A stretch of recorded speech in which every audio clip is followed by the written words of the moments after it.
Hello, everybody. Welcome one, welcome all, and welcome back to the Bleav in Iowa State podcast. I'm your host Tyler Carter.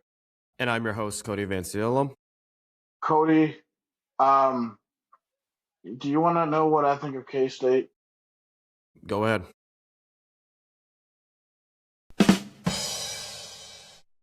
They're an absolute joke. Yeah. Um, an absolute joke would be a very, very big understatement as to how Kansas State has gone this entire year. Iowa State rolls into Manhattan and they just piss pound the Kansas State Wildcats. 95-61 was the final score in that game.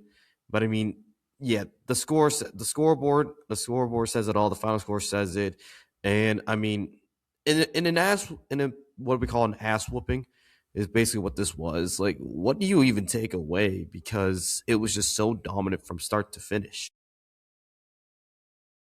I think one of the things that I'm just impressed by is just you know that Iowa State and their fast starts, because obviously, we got on them for, their slow starts earlier in the year, and when they were still undefeated, it still wasn't looking right. You know what I mean? It felt like something was Yeah. missing, like an edge was missing. And I think for me, just with these fast starts, one of the things um, that has opened up this team is this team's ability to be able to pass the ball. They just pass and pass and pass, and then they just go and end up finding a quality shot. I think that's just the most impressive thing to me. Even when it's deep in the shot clock, they're still able to find a quality shot because it's really just been elite ball movement by the cyclone. Yeah, for sure. That's been something that has been very nice to see here in the last few weeks for Iowa State. Yeah, the ball movement is key because even in that point where Iowa State was 16-0, we saw in the kind of first few conference games, West Virginia and against Oklahoma State at home, it wasn't particularly like you never.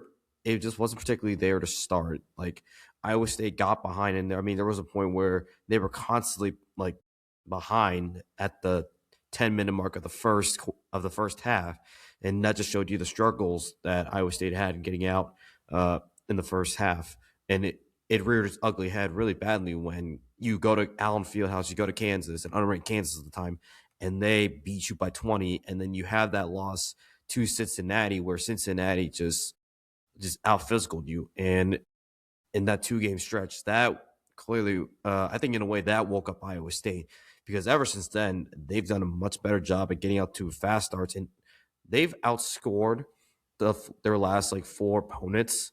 I think in the first half by an average of 51-23 or something like that. Insane. Mm-hmm. I just it's really something that we really haven't seen, because even the team like you know like 2 years ago, that was probably Ott's best team up to this point, weren't beating teams like this. This is national championship level. Obviously I expect to win, but to say that I thought that we were going to win by 30 plus points again on the road, this is what they're second or third 30-point win on the year in conference play. Like we're destroying teams. Total domination from start to finish. And then you see the Colorado. We're gonna go back to Colorado in a second, but I'm gonna mention the Colorado game. We beat them by 30. Two 30 plus point wins in 1 week in conference is absolutely insane. And then this Colorado team goes on the road and destroys TCU by 26 points. So honestly, this is absolutely amazing, and we're gonna just really get into that. The fast starts are just boosting the cycle. Mm-hmm. Yeah. I mean, looking at like 3 of the last 4 games, Iowa State has won by a margin of at least 30 points. And even when you went to Oklahoma State, you only won that game by 13, but you did get out to that 30-point lead at halftime. And that was just, I think Oklahoma State, that game was just a case of it's human nature in a way where it's like, you obviously, like you're going to fall into a bit of a lull and you probably aren't going to play as hard because like you're up by 30. You're feeling good. You're probably not going to have your foot on the gas. But I mean, something that was different about like Kansas State, Iowa State got a big. Kansas State goes on a 10-4 run, and just before the under 16 media timeout, TJ Altenberger calls a timeout, and he's chewing the team's ass on that, like for giving up that start. And it looked like the message got out clear, and Iowa State just put their foot back on the gas, put back on the necks of Kansas State, and never looked back. Even TJ is like evolved too. He's like, yeah, like he knows what this team can do. And I mean, at that point in time, they weren't playing the greatest to start that second half, and he gave him the business, and the team responded. And I like that. That was really good to see. I mean, even when you're up 23, you're still coaching them as if like the game isn't over until it's over, and that was just a beautiful statement in that game. And I mean, within the game itself, like if we yeah, that start was huge. But I mean, not just that, but think about the balanced scoring in this game for Iowa State. Man, yeah, I'm gonna share my screen because it will really show the justice of how balanced this game was offensively. I mean, you look at this right here. You see 19 from Joshua Jefferson, 18 from Milan, 13 from Torrey, 16 from Lipsy, and then 11 off the bench for Nate Heisey. 3 of 5, man. If he can get going, and this was like around the time last year where he started to get hot, and he ended up being one of our best players, especially once we got to the tournament and Keyshawn got hurt, and he was able to knock shots down offensively. Jamarian Bateman also had a pretty good game. 13 minutes, 6 points off the bench, being able to hit a three, and then it went 3 or 4 from the 3 point line. So to him, like that's 17 points off the bench right there. Dominicus played and went 2 of 3 from the free throw line, and then had 4 points off the bench. So I mean, like it's not much, but everybody contributing is just going to make this team just better overall by the time we get to March. Yeah, and I mean this, like, I mean, granted, Kansas State isn't like they're bottom of the conference. There's no doubt. These aren't really great teams that Iowa State's gone up against, but you are seeing the progression of the newer guys, the freshman and Blake Buchanan. Blake Buchanan, Mm-hmm. he looked a little sluggish in the first couple of minutes. It looked like he wasn't comfortable, but once he got settled into the game, he was doing his job. He only had 5 points, but he did have 5 rebounds and an assist, but he was doing his thing on the defensive end, but he's not the guy you're expecting to put up double-digit points, quite frankly. So I'm fine with that. And then yeah, Dominicus Plata, he looks more comfortable, and Yes. that's going to be really nice, complimentary to Blake Buchanan. I mean, people do have maybe the debate of Dominicus Plata or Blake Buchanan having more minutes come like March, and I think that's probably a good problem to have. Is like you have two capable bigs that can go in for each other. When one's struggling, you put the other one in, and they can do enough. And then Jamarian Bateman, yep, he's a guy I look to that develops one more time. He's going to look really great. Obviously, what you get out of Killian Torrey. And then Nate Heisey, yep, you said it. This is around the time that last year he really found his shot, and I think that's been huge. And for Nate Heisey, if the scoring is a bonus, Mm-hmm. but his biggest thing is his rebounding, and his hustle, like and his effort and his energy on the defensive end. And that's what you mean. That's what you're mainly getting on a Nate Heisey is that defensive side. But the scoring is definitely a bonus. Just those double digits are really helpful. I think for Nate, like the expectation might be more of like a 6-5-5 line for him. But yeah, get him in a double digits. That's absolutely a bonus. And we Mm-hmm. need to have a quick conversation. Is Eric Mulder now Player of the Year for the national slate because he is now he's a more accurate shooter from three than Mila Momcilovic? I mean, he's shooting 100% from three. I mean, the argument's over, man. It's over. The pride of Oskaloosa is he is a better shooter from three than Mila Momcilovic, which is funny. And I mean that shot, that was pure. That was all net, which is the It was. crazier part. And I'm like, oh god.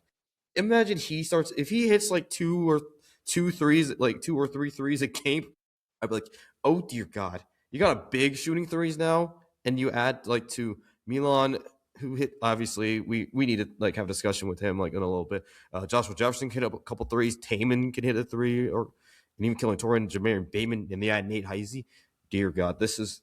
I think this is definitely this is the best 3-point shooting team that TJ Alsberg's ever had. And the thing is, imagine saying that to first year TJ Altsberger. In 5 years' time, you're going to have not only one of the best 3-point shooting teams in the country, but you're also going to have a guy who's shooting 54% from three. To mention that you're almost going to be averaging 90 points a game and won't struggle on offense. Like he would have said you're absolutely crazy. But this is the exact Yeah. vision that he had, and the fact that we're actually getting there. And like, Mm-hmm. I mean, his have you seen his overall record? It's like 114-47. So Mm-hmm. like the fact that he can probably get to 200 wins in like the next 3 or 4 years is just absolutely insane. And I mean, on a real quick thing on on Mila Momcilovic, tweet from Cyclone Dave said here, like, so people quoted and saying that Momcilovic is doing this in a bunch of bye games against like not great opponents and won't hold up when he gets the Big 12 play. Milan Momcilovic from three in the non-con, he went 50 of 93 for 54, about 54% from three. Momcilovic halfway through Big 12 play. Do you want to guess his percentage? I saw it. I know it's 38 of 70, so I know that's over 50%. 54%. Unreal. I like we said we brought it up a couple of weeks ago. We said that this is going to continue to happen. Like Mm-hmm. I think we have to talk about this like for a few minutes Yeah. because Cody, this is something that like college basketball has never seen before. Like Mm-hmm. a guy who is shooting from volume against like shooting at the volume that he does. He averages about 7 shots a game, and he's making at least 4 or 5 of them a game. Mm-hmm. So like, I mean, we could be talking about the best 3-point shooter ever in college basketball history. And the thing is that Milan might it can be argued that Milan may not even be the best player on this team, and we have the best 3-point shooter ever. Like, do you realize like how much of a cheat code that is? Absolutely, yeah. I think it, like, yeah, the thing, yeah, Milan probably, yeah, he wasn't even the best player, and that's not a slight of Milan, but Joshua Jefferson played really well. Almost had a double double with those 8 rebounds to go with 19 points. And the same thing with Taman Lipsey, 16 points, 9 assists, and only 1 turnover for And Taman four Lipsey. steals. Dude, Taman Lipsey, yeah, it's like I don't know, like it's the 5 finger discount principle. It's like you try to pass it anywhere near Taman Lipsey, he's gonna fly in and steal it, and either he gets an easy layup or he sets somebody else up for an easy layup. That's just the beauty of it. And with a guy like Killing Torrey who can lock down the primary guy and press the number one guard for 40 minutes straight, that frees him up to play freely. So I mean, that's just a great thing to have. And I'm like, this next year is huge. Like I like the fact that we have this next year. But man, from Iowa State, so from one team that okay, so for reference, Tangate, Spygate, whatever you want to call it, happened on like around last week, 2 years ago, right? That game last year, the 24th, I Bleav. Yeah. Where I mean, and in the context of this was around the time you had the entire Connor Stallions thing, and you suddenly had Iowa State being alleged for basically pulling a Connor Stallions operation, and you knew TJ like in the presser, like it was the Kansas game, he was pissed because he wanted to like he was prepping his guys for the Kansas game, but he had all this noise about like is Iowa State like filming huddles, doing all that crap. This You this was also the birth of Cyclone Jim Carrey. Correct. What a time that was. So that was great. But man, the trajectory of those two teams ever since that day has been night Wow. and day. Iowa Sure State, has. yeah. I mean, Iowa State top 10 in the nation. I just saw they rose up to number 7. They did have some help too with a few teams dropping, but Kansas State, ever since that day, they have cratered. It's I don't even know what to say. This is it's starting to get sad. I mean, I'm enjoying like every single second of them and their misery, but like it's really just starting to get sad, bro. Mm-hmm. Like a And little bit of me is starting to feel bad. I'm still enjoying it, but like, God, this yeah, is horrible. this is horrible, but like it couldn't happen to anybody better because, boy, oh True. boy, when first Jerome Tang does that at Hilton, and then he goes out and calls Taman Lipsey the biggest flopper in the Big 12, which I still find hilarious because Taman Lipsey isn't even the biggest flopper on that team at that point. It was Keyshawn Gilbert who was more the guy flopping. So I don't know where Jerome Tang thought that was, and you knew Taman Lipsey had to have had that in the back of his head like for the like ever since then because he's like, all right, I'm gonna show you. All right, say less. And Right. I And mean, then the only thing of dignity that Jerome Tang has done since then is what beat Iowa State as a double digit dog in home Coliseum with that BS happening. But then ever since then, it's been back to back games where it's been belt to ass on Kansas State, yeah. and not just the game itself, but the post game presser. That was a gem. Um, a few like so here are a few quotes that I got from it. One of the first quotes he has was, I mean, this part I do agree with. I mean, we give Jerome Tang a lot of flack, we crap on him, but he was right about this part. Iowa State's just better than we are. That's true. Iowa State was absolutely better, but I think the better part is going to be just this quote. And this is a video from our good friend Jake Bren. He was there along with a few other psychopanatic guys down in Manhattan. And I mean, if this just doesn't like make like it more hilarious of a situation it already is, I think we got a gem right here. It doesn't matter what I think, because whatever I say, y'all are gonna take whatever you want to and clip it the way you want to and post it the way you want to, so you can get the clicks that you need. And that's so it doesn't matter what I say. What matters is what I'm doing with these young men on the floor in practice every day in their daily lives to help them continue to move forward.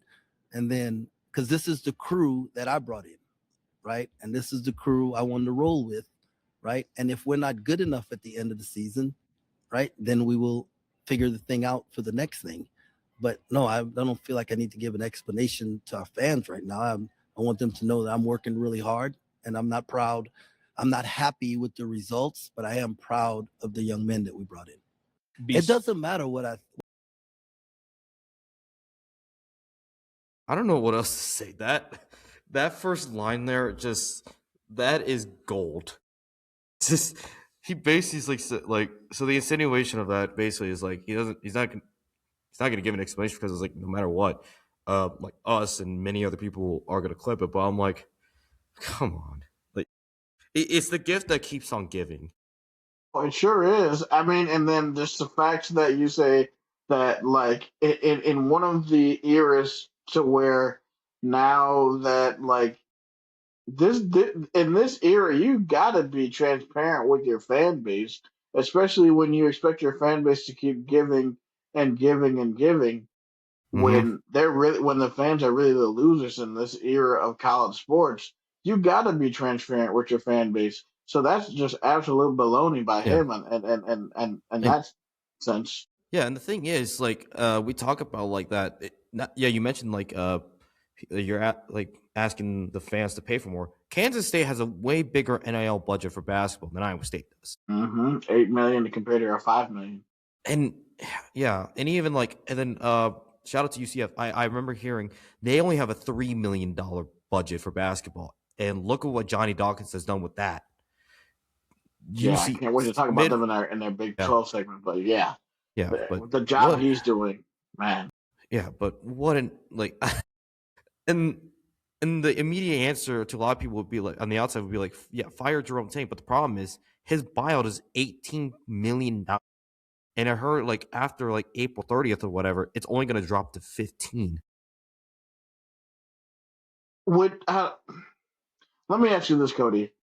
If like obviously you see how bad the situation is, would you like would you just bite the bullet and just pay it? Because like I don't know, like because their basketball program is in dire straits, and like if you bring him back, it just even goes more into apathy, and that whole thing could just die.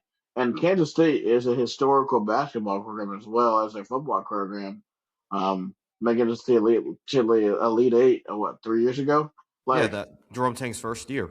yeah. So But the big thing about that, that was more of Weber's guys. I mean, Jerome Tang did bring in Johnson from Florida, and then Marquise Noel.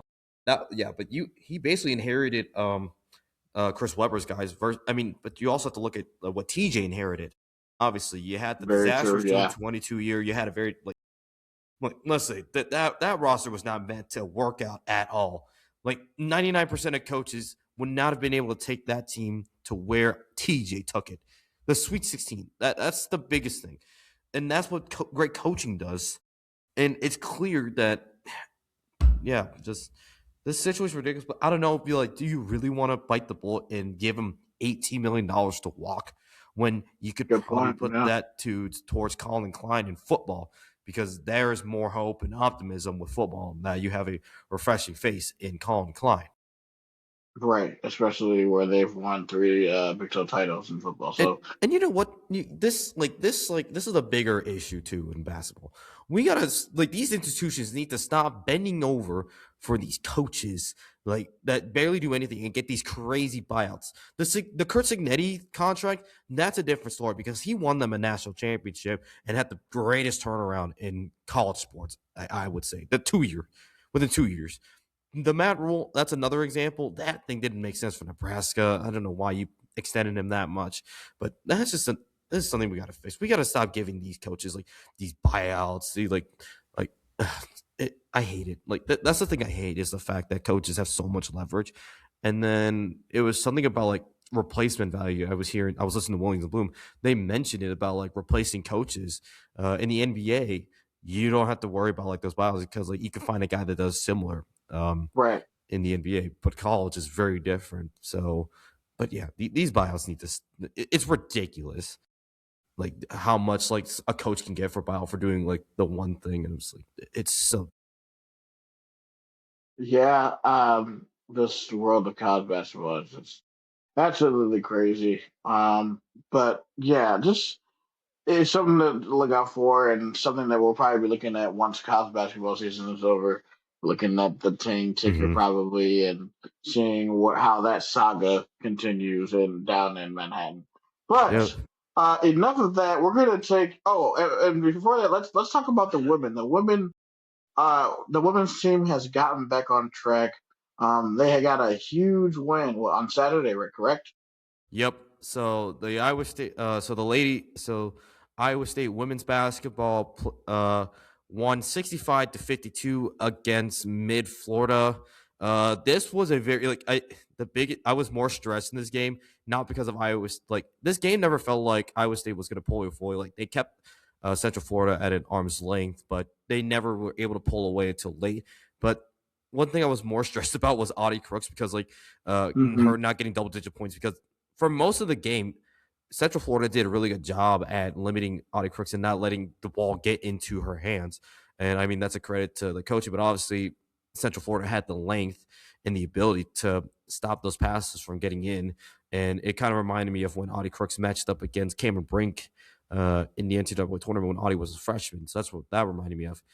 And I mean, if that was the case, Audie Crooks is being limited the way she was. You had to get production from somebody else. And let's just say Jada Williams and Ariana Jackson, those two just took over this game. Jada Williams with 23 points, 4 rebounds, and 5 assists. Ariana Jackson, 18 points. She went 6 of 12 from 3 and also put in 5 rebounds. But I also got to give a shout out to Evangelia Polk. She contributed 9 points. She went 2 of 4 from 3, 6 rebounds, and 2 assists. But those stats don't do justice the energy and the spark Evangelia Polk brought to the team. I mean, she was imagine freshman year Taman Lipsey's defense with Evangelia Polk. I mean, she was getting rebounds. She was getting in like on the glass. She was diving on the floor. She was deflecting passes. And I mean, there's a play where it was, I believe, yeah, it was an Iowa State possession. They missed a shot, or no, I think it was a steal or something. And Race Beatty goes up. So she goes up to get a shot. That gets tipped, or I think it was a steal. She goes for the steal, and then she's not able to corral it. UCF pokes it away, and then eventually Polk dives onto the floor. No, this was Kenzie Hare. So Kenzie Hare, I think, gets a rebound, gets poked away, ball's loose. Eventually, Polk dives on the floor and is able to tip it out to Race Beatty, who goes up, and she gets fouled. And that was probably the loudest I heard Hilton outside of Ariana Jackson making a three. And that was just Hilton Coliseum appreciating the hustle of the team. And that was the kind of thing we needed. And eventually, Paul, I was just like, that was great. That was just fun to watch. I never thought I'd say that, but that's just what was missing from this the ladies. And I'm so glad we have that. So just got to give her a shout out. But yeah, Iowa State, they just found another way to win. And I mean, that's been the challenge pretty much this entire conference season. Addie Brown, Ariana Jackson being out. You get Ariana Jackson back, but don't have Addie Brown, with presumably at this point in time. I don't think she'll be playing until at best the postseason. But there might be considerations that Addie Brown is possibly out for the rest of the year, because it sounds like she won't be playing for a while. But then, yeah, mentioned Audie Crooks being limited. And then you had to find a different way to win, because you couldn't rely on Audie Crooks getting 20 to 30 points. So what do? You move the ball around. Jada Williams takes over. And yeah, Ariana Jackson shooting, that was huge. So this ladies team, like, they've put themselves right back into position to host. Would be a long shot, but they put themselves firmly back into the tournament. And they did get some help too, because they had just beaten Texas Tech in Lubbock, and Texas Tech goes on to beat number 12 TCU, which not only makes that win at Texas Tech better, but it can also help you in the race, because you put yourself back in the top half of the conference. And then if all the other teams in front of you just cannibalize each other, because that's going to happen, Iowa State has a real shot to potentially get back to being a top 4 seed in the Big 12 tournament, because the only other game that I think that would be huge for Iowa State, they only have to deal with going at TCU. The rest of the games that they have on the schedule are all winnable, because you got to go out to Utah, but those are winnable. You host Kansas State, Arizona State, which are winnable. You host Oklahoma State, which is definitely winnable, and you probably want to get back at them for them kicking your ass in Stillwater, and then you're at Kansas State. So that TCU game, if you are able to win that game, you look really good. So I think if Iowa State, they can win out. I think the ladies can win out. Yeah, it's going to be, and that would help for their psyche. And Ariana Jackson has been really just been the straw that stirs the drink for the Cyclones women lately. So excited to see them get back into action next weekend. So make sure you stay tuned and stay with us as we give you the updates on all things basketball here at the Bleav and Iowa State podcast. All right, Cody. For the rest of the show, we're going to just be looking across the Big 12, because, boy, oh boy, Saturday, it was a great day of basketball in the Big 12. Yep. I mean, where do we even start? Like, do we just want to? So I guess to warm up. So Saturday was a busy day across the Big 12. Number 1, Arizona, they take care of business in the duel in the desert in Tempe against the Sun Devils. And I saw this funny tweet.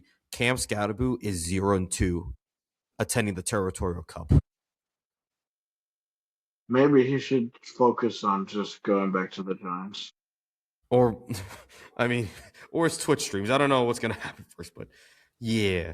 Arizona they continue to absolutely go, like, just run roughshod and go scorched earth on the Big 12, and there's no stop in sight anytime soon on this Arizona team.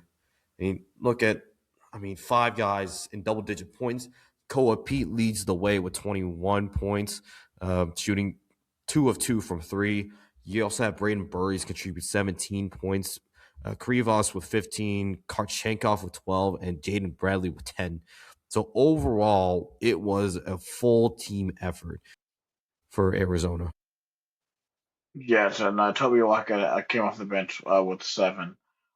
So uh, you see, Arizona is picking at the right time. Obviously, their schedule starts to tighten up as we take a look at that real quick. But now Hmm. we're about to see, because I think you look at I'll say their next 4 games. The next 4 games are Oklahoma State at home, at KU, Texas Tech at home, and then BYU at home. Hmm. So honestly, I just think like they're 22-0 right now. Like if they call me this a hot take, but if they beat KU at the Fog, I think it might be curtains for this for them wrapping up the conference regular season title, because like man, I don't, I mean, yes, at Houston, but once you like, obviously I think the Fog is just on a totally different level than Fertitta.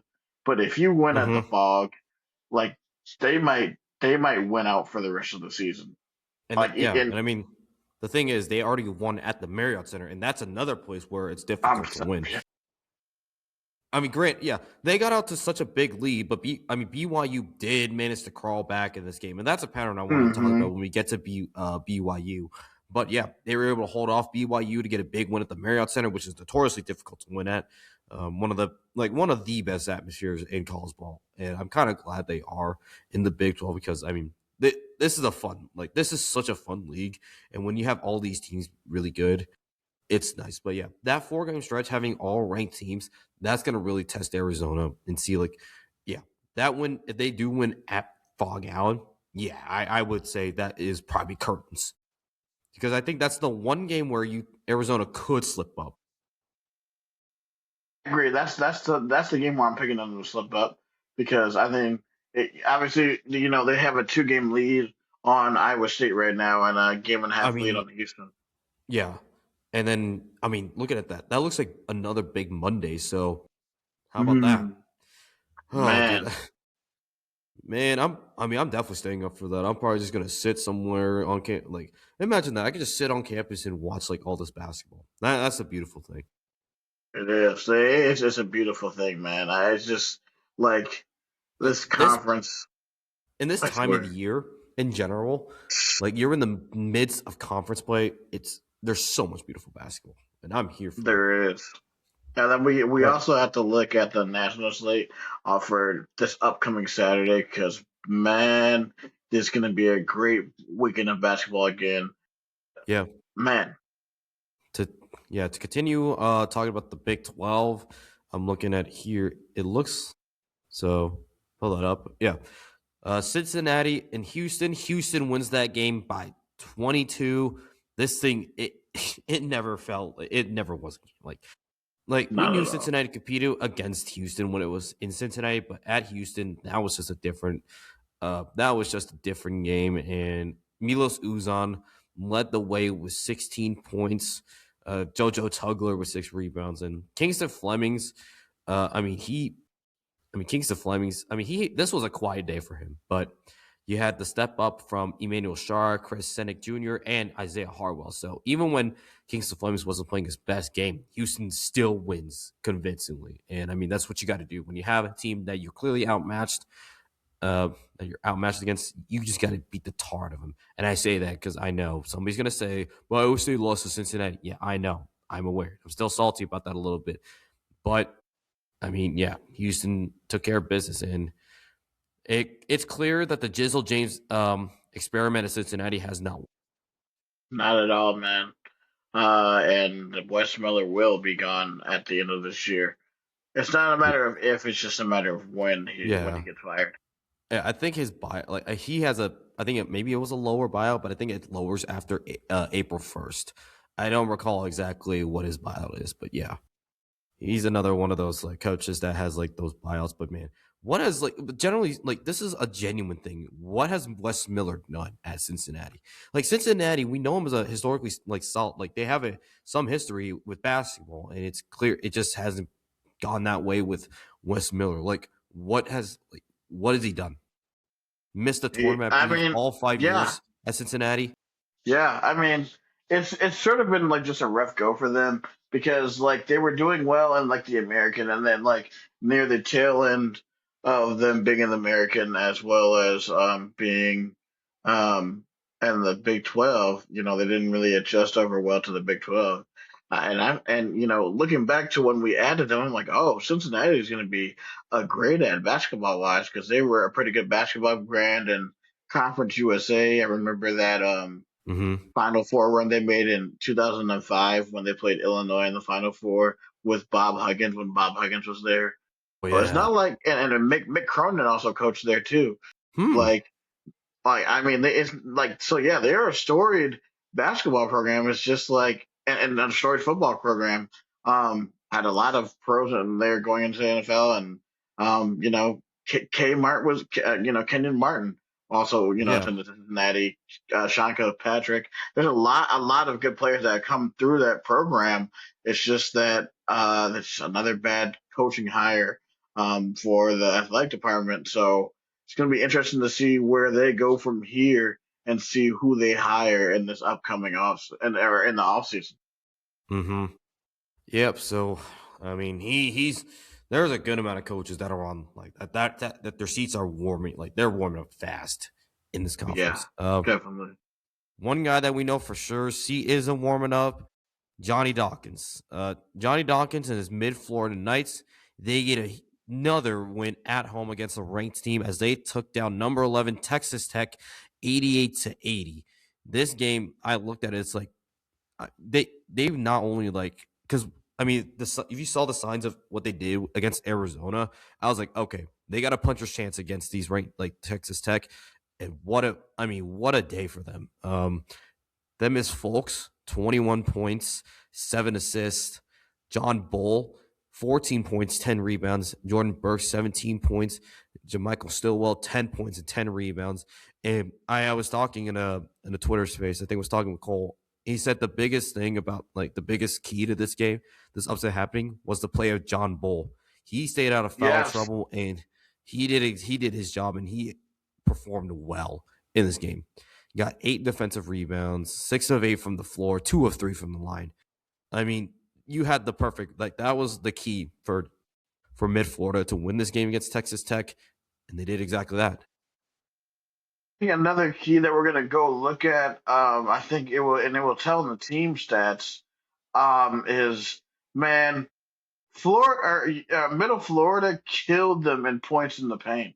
Like all of basically all of Texas Tech, most of the Texas Tech's points, like they got inside, but like not really in the paint. Like look at this, they Mm-hmm. got beat 48-36 points in the paint. So like, and then one of the other keys, look at that, they they in the points off turnovers, 13 total turnovers, 18 points off of those turnovers. So that helped. 13 fast break points, but yeah, 6 steals, 19 assists, like and then also another thing is just winning at the free throw line. UCF making their free throws, 18 and 22 from the free throw line. So yeah, And it looks like they got there. They were getting to the free throw line because those points in the paint that also lines up with the free throws because when you're attacking in the paint, you're getting in the paint, you're gonna draw a lot more fouls, and that's exactly what UCF did. And I believe they put Texas Tech in the foul trouble. It looks like they put Donovan yeah, Atwell in the foul trouble before. But I mean, looking at Texas Tech, JT Topham with 27 points and 10 rebounds. Christian Anderson with 17 and 9. But I mean, I think I heard somebody say this. There were times where Texas Tech they just didn't want to guard UCF. I don't know, and that might be an issue for Texas Tech. And the thing is, they're coming off that yeah. win against Houston, but in this game, UCF for whatever reason just took the spirit out of Texas Tech. They ripped their soul, and it's just. And then, okay, this is something that's going to be unrelated. We need to stop doing the stupid thing. Like, did you wait? Go back. Did you see who the ref crew was for this game? My gosh, yeah. Where is that at? Oh Right. yeah, Tony. Oh my, yeah. Okay, yeah. Let's talk about this. God. Why? Okay, why were they reviewing a play where clearly it wouldn't affect the outcome of the game. Like you were literally making the result about yourself. Like at no point everybody was complaining about that on Twitter. Everybody at Mitchell Twitter was like, dude, this whole looking at this foul is pointless. Like it's not gonna affect the outcome of the game, so why the hell are you looking at it? Like And the thing was, the mid Florida fans, they had stormed the court already because the game mm-hmm. was done. It was already over. And then you just saw the image of all of the entire court being cleared, and everybody still crammed in and stuck, ready to storm again. And it just that's ridiculous. I don't like that.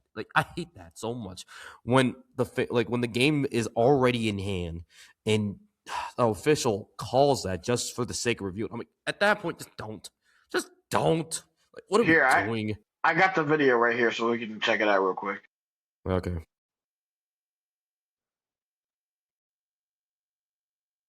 This or that. Here they come, yo. Here they come. You can Venmo this or you can Venmo that. You can Sorry. You might just want to mute that, but I mean, hold on. If not, I think there's we can just probably find it. Yeah, you can probably find the video on Twitter. I think Field68 talked about it. Yeah. Yeah, I think Field68 posted something about that. But yeah, that situation was ridiculous. I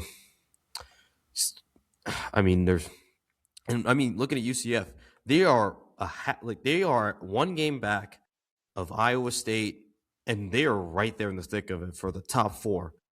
Who would have had UCF being a half game behind Kansas and Texas Tech in the Big 12? No, I sure didn't. I didn't, dude. I think Cody, are they safely in your eyes? Well, they're safely in the tournament. If they, barring a royally major collapse, they are safely in the tournament. I think I saw Projection Sports by Tyler Barkley. He put out Tyler Barkley put out his bracketology, and he had Mid Florida as a 9 seed matched up against NC State, and I think that's where I think you would have and I think there has to be more respect given to Mid Florida, because there is no reason they should not have been at least. They should have gotten more votes than they did in the latest April poll. And yeah, they got robbed, dude. I don't understand. They have the resume, and really what? There's 9 games left in the season now. So yeah, I mean, they can at least go 5-4 and be 21, 22-8 or 21-9, which would get you safely in the tournament. And looking at their resume, they have wins over ranked Kansas and ranked Texas Tech. The Kansas win is aging better because Kansas State has gone on a 5-game win streak after starting 1-2. You competed well against Arizona. You probably competed better than most teams that matched up against Arizona. Right. You also have a win over Texas A&M, who I was shocked. They are top of the SEC. They are among the top of the SEC. I can't believe that. Yeah. Wow. So, I mean, to most people, that should be a good enough resume to put you in the top 20 or so, but it's ridiculous. But I mean, yeah, that's definitely respect to Mid Florida. And I mean, just real quick before the main event of this this Saturday slate, Baylor gets a win over West Virginia. Baylor, I don't know. I don't know, man. There's not much I can say about Baylor that wouldn't, as already been said. That's a pretty, they're a dead team right now. And then Oklahoma State gets a 12-point win in Salt Lake City. So they are just that middle tier of the conference is ugly. But this is the main event of the Big 12 slate. This is what everybody came out. They were watching College Game Day for. Number 13 BYU heading to Lawrence, Kansas to take on the number 14th ranked Jayhawks in Allen Fieldhouse. And I mean, what a game this was. And this was celebrating the 1000th game at Allen Fieldhouse. So you had all that pomp and circumstance going, and the game certainly did not disappoint. And then you had the matchup of Darren Peterson versus AJ DeBanster, who were projected to be 2 of the top 3 picks in the NBA draft. And I mean, this game just, I mean, you want to talk about probably a perfect first half for Kansas? You got it. I mean, Kansas in the first half, and I mean, this is the pattern we've seen in a lot of BYU games, which I will talk about later. But they got 53 points in the first half. Darren Peterson, I mean, he shined in that first half, and I mean, if there's a cherry on top of this, it's got to be that ridiculous poster that he had against. Oh, do you happen to have video on that? I think I can go find it some. Yeah, I can go. So, well, there's actually a picture of it. So this is a picture of it that was So this is a poster, like an actual poster of the dunk. I mean, look at that. Well, that's Look beautiful. That is beautiful. Yeah. But I mean, here, like, I mean, this is the video. So this is the video. I don't know. So enjoy it. Just enjoy it. So there was no help. Peterson. Oh, wow, what a finish by Darren Peterson. Lord. Yeah, the stink face. The stink face happened. Insane. And then here's another angle. And Peterson gets that screen up top. Gets a little head of steam and just goes right over the top of two BYU defenders, including Keba Keita, for a spectacular finish. And I mean, lost my mind and like them. That's ridiculous. Yeah, I know. That's true. And here's the thing. I don't think that wasn't the only thing that happened. Like, Darren Peterson was shooting the lights out as well, so that wasn't the only thing he was doing. But I know there was another poster in this. I knew somebody else had posted or somebody else. It was either Floyd Badunga or Bryson Tiller. But I mean, that wasn't the only crazy dunk that happened. Oh no, here's like, I gotta show Bryson Tiller. Like, this is the Bryson Tiller dunk. To the game, a senior from Omaha. Tiller again. Gosh, like, I mean, like the headline is gonna be like Darren Peterson most of the time, but I mean, Bryson Tiller, what a game for him. He had a really good game. This was his best game as a Jayhawk, and I mean, that second half, like, outside of Darren Peterson, like Bryson Tiller, like, he performed well. And then another guy that I got a shout out as well for this Jayhawks team, Melvin Council Jr. I don't know if this clip is him, but this is Melvin Council Jr. who, I mean, whenever Darren Peterson's been out of the game, he's emerged as the number one guy, and he stepped up to the role well. But I mean, here's another highlight. And kept it alive, but here comes Council. He can fly. He can finish. Like, it's absolutely unfair, Cody. Like, yeah, oh yeah. Oh! I got more. I got more from this game. Remember when Floyd Badunga posterized that dude on Kansas State? Mm-hmm. Here's his turn to dunk. He'll do all the dirty work. Wow! I know. Floyd Badunga. I don't know. I mean, that may not have been a dunk, but I mean, that was a nasty and one. I mean, I hate to say it, but this Kansas team is reminding me like so much of that national championship team that they had in 21 and 22. Like, the balanced scoring, the depth off their bench. I think, I mean, like, I know, like, they're on the road on Big Monday against Tech tonight, and I know a lot of people think this is going to be a revenge spot for Tech. I'm not sure about that. I think KU can go on the road and beat this Texas Tech team. Yeah. This Kansas team is a wagon. They are a wagon right now. And I mean, it looks like, Bill Self, we saw this happen. Like, I think one of my buddies said, going into the Iowa State game, Bill Self versus ranked teams in Allen Fieldhouse, he rarely loses.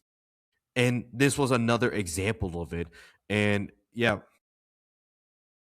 and looking at Kansas, 16 points for Floyd Badunga, 15 for Melvin Council Jr., including a huge shot when they needed it to close out the game. Trey White with 12, Jamar McDowell at 8, Darren Peterson 18.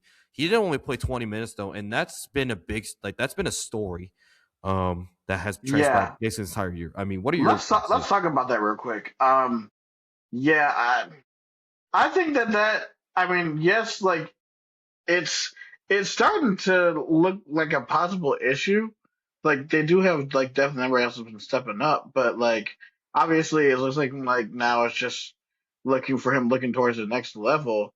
I feel like NBA executives are probably going to have a problem with that, especially if he or maybe hey, and maybe it's just all up front that they're just keeping him on this, and then he has none of those problems in the NBA. But that's going to be a problem with executives, especially when they go to those when he goes to those camps in Hmm. Chicago in the summertime right Yeah. before the draft.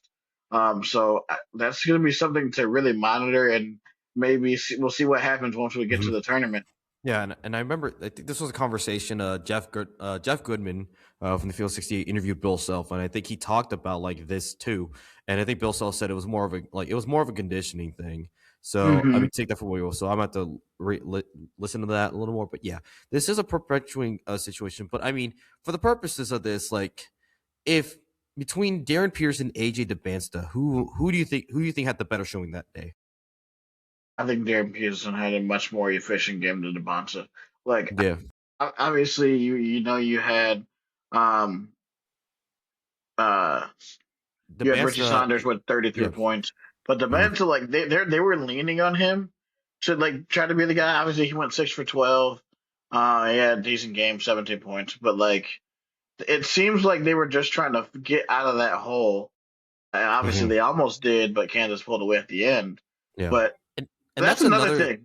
Yeah, BYU, they continue to dig themselves into these holes they have to crawl out of. For like I mean the first example I have was, well, I mean they did do this against UConn. Like they got Right. themselves back in against UConn, but they lost that game. They were down big against Clemson. They were down 43-22 at halftime, but were able to win that game. Another game like what was it, Texas Tech? I think they dug themselves like they got into. Well, I mean it was close, but Texas Tech pulled away. So, but Arizona, that was another game where they got themselves into a hole, and I mean obviously give credit to them for getting like back into it in the second half. But that's been the big trend for BYU. They just don't have an ability to get off on the right foot in the first half, and they have to do so much in the second half. Where yes, they can't win, but you're going to run into teams that you won't be able to do that against. And I mean, the Arizona was one of those teams, and Kansas was one of those teams. Um, I so, mean, and I and mean, what do you go look at? ahead. I mean, I look at BYU. They are not the same team they were last year. They don't have a guy who's like an enforcer. A Dalen Hall, who was like kind of the Yeah, enforcer. Dallin When I Hall saw, or Igor Demin, like who hmm can close games like that. I think they're missing that type of depth on the bench yeah, from BYU. and they're missing that type of energy because like Yeah. it's the thing. It's another thing. It's like you don't get into those holes if you yeah you were with Dalen Hall, like he would chew you up and say like this isn't the standard. We know we can play it. We got to play much better. I don't think Hmm. BYU has that type of personality on this team They this don't. year. They're still pretty young. Yeah. So I mean I don't know if you're like BYU or Kevin Young, like just I don't envy because I mean you gotta host Houston. You have to go to Tucson. You gotta host Iowa State, and then you end the season against Texas Tech. And Yeah. quite frankly, I think as of right now, BYU's out of the race for the Big 12 title. They're out of the race. They're out of the race right now because they're not the same team. Obviously, that right now, at least right now, it's looking like they're gonna play spoiler unless losses come for Arizona and for Houston and stuff. So it'll be interesting to see how they respond. I'm pretty sure they're still going to be a dangerous team come tournament time and come conference tournament time. But yeah, we could probably safely say that they're out of the race. Um, Hmm. but man, Cody, this conference is just Hmm. it's just absolutely insane. I wanted to take before we go, wanted to take a look at this upcoming weekend's matchups, especially on the national level. Yeah. So I mean, obviously Monday you have the big Monday, Kansas, Texas Tech. You also get North Carolina as well. Tuesday, number two, St. John's goes on the road to DePaul. Number 9, St. Louis out of the A10. The Bilkins. Shout out Kareem Abdul-Jabbar, Robbie Avila.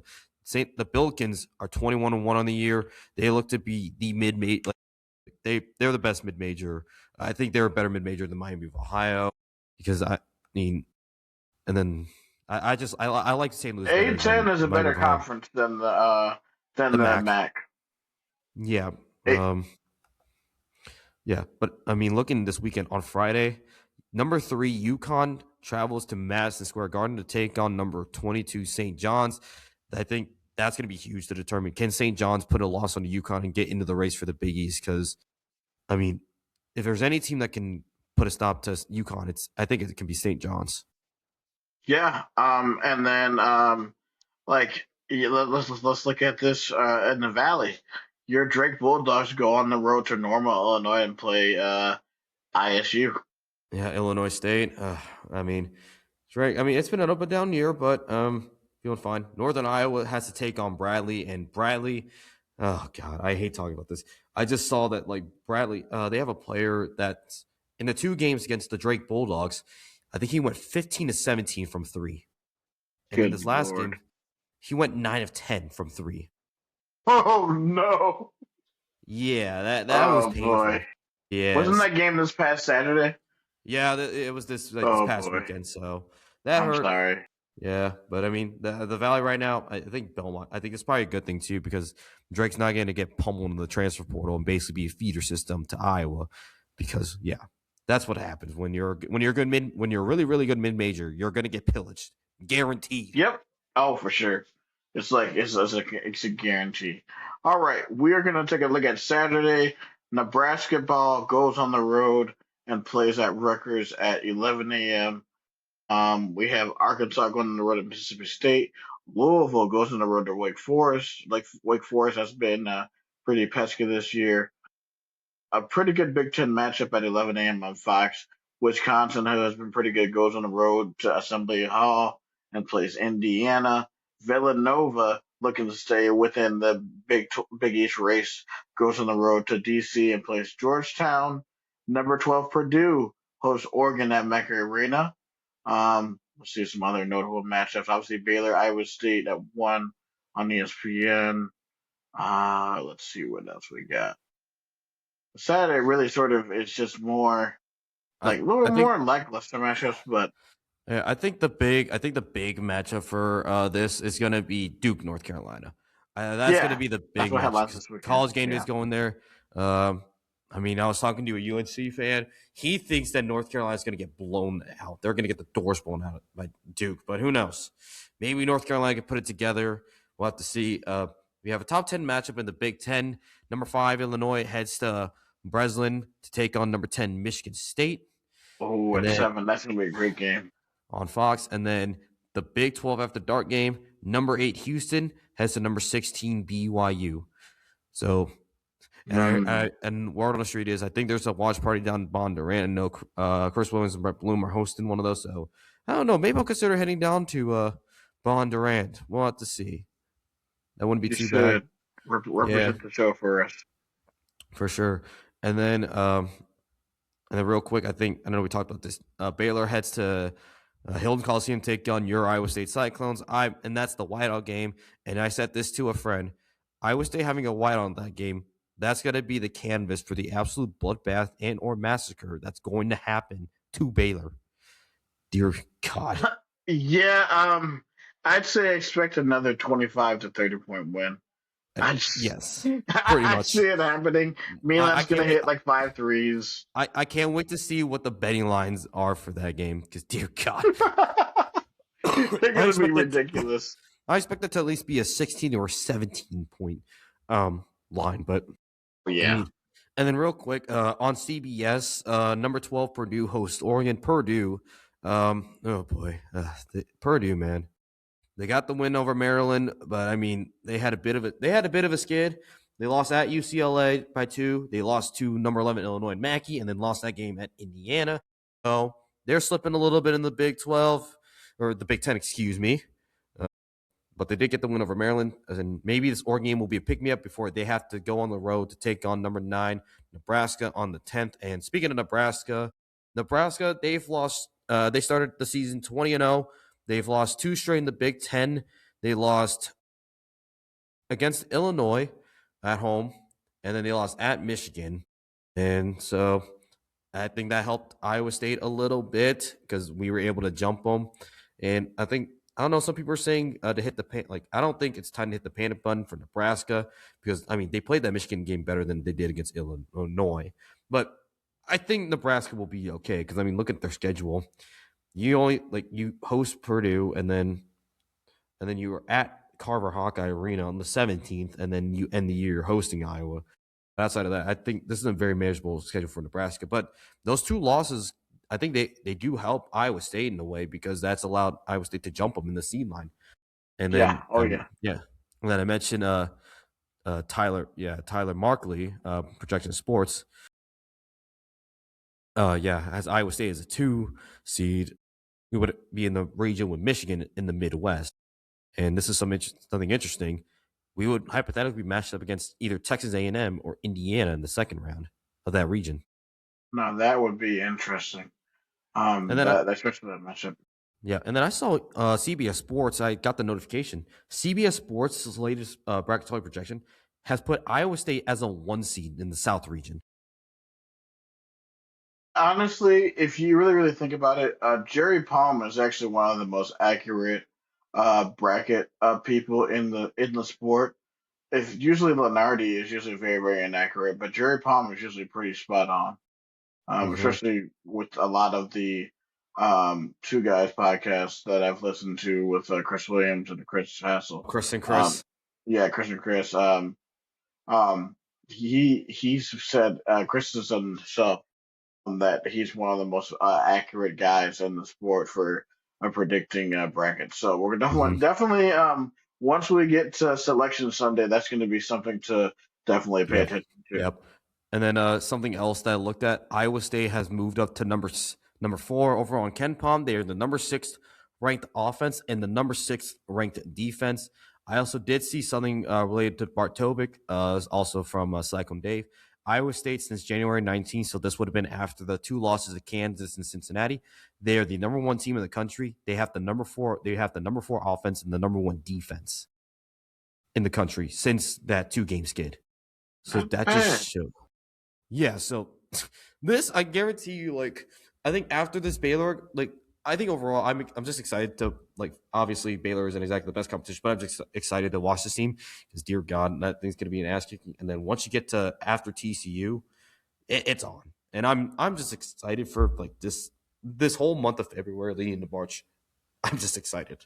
I'm ready to go. Bro, this is what we were hoping to go up to, and after this TCU game, the real season really starts because man, if we can not get to 24-2 by the time we get to play what was it? Would that be BYU? Because that's us winning against Baylor at TCU, and then you win against Kansas and then Houston. Yeah. So if we can get to that Utah trip 24-2 by the time we man.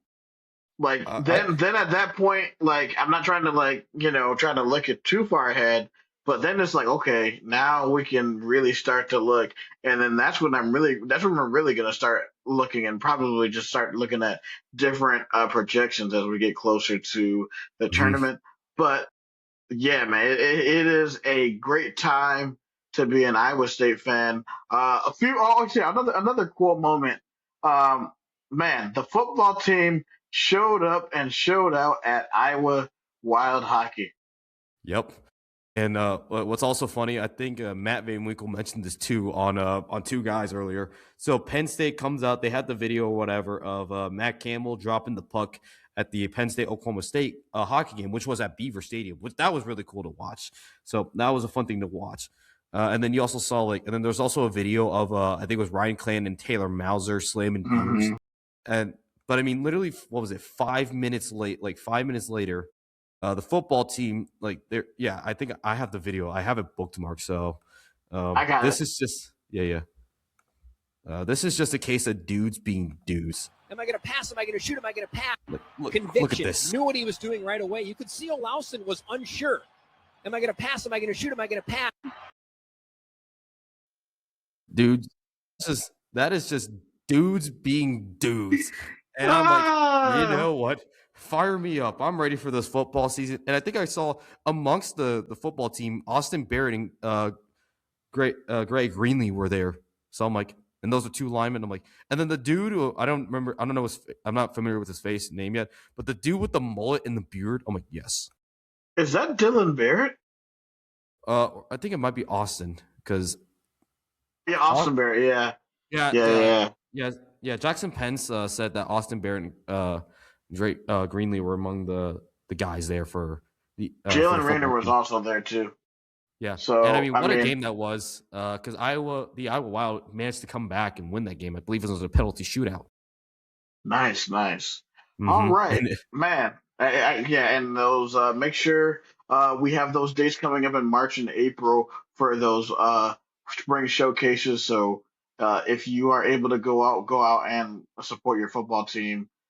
First, obviously, we're in basketball season, so obviously support your men and women's basketball teams. All right, we did go for over an hour today, guys. We had a lot to cover, of course, but thank you guys as always for tuning in to the Bleav in Iowa State podcast. A few things before we go. A big thank you to FanDuel, who has been a great sponsor. Make sure to put together your same game parlays for the Super Bowl on Super Bowl Sunday. Yeah, I mean, I mean, not much. I mean, I haven't heard much. But I mean, I know there's college basketball too. So, dear God, imagine like you're trying to craft up a college basketball parlay, and I mean, there are some guarantees, but that thing's gonna be wild. But I would love to see somebody cook up the wildest basketball parlay. Yeah, it'd be insane. Also, if you want to reach out to us on Twitter, find me, Tyler, on Twitter at SciTi Guy. You can find Cody on Twitter at Tyranny's Burner. So if Yep. you need to reach out to us, those are our handles. Also, if you want to follow the podcast on social media, we are found on 6 different forms of social media. We're on Twitter, YouTube, Facebook, TikTok, Instagram, and Twitch. The Twitch handle is Bleav in ISU 2025. We always will stream the show there. I always will also stream. I'm in a few dynasty leagues with my friends. So I will stream my my football games on there as well. So if you want to check that out, check out the Twitch page. All right, guys. Thank you guys for tuning in. For Tyler Carter, And for Cody Mancillum, this is the Bleav in Iowa State podcast. Roll clones, baby. go Cyclones.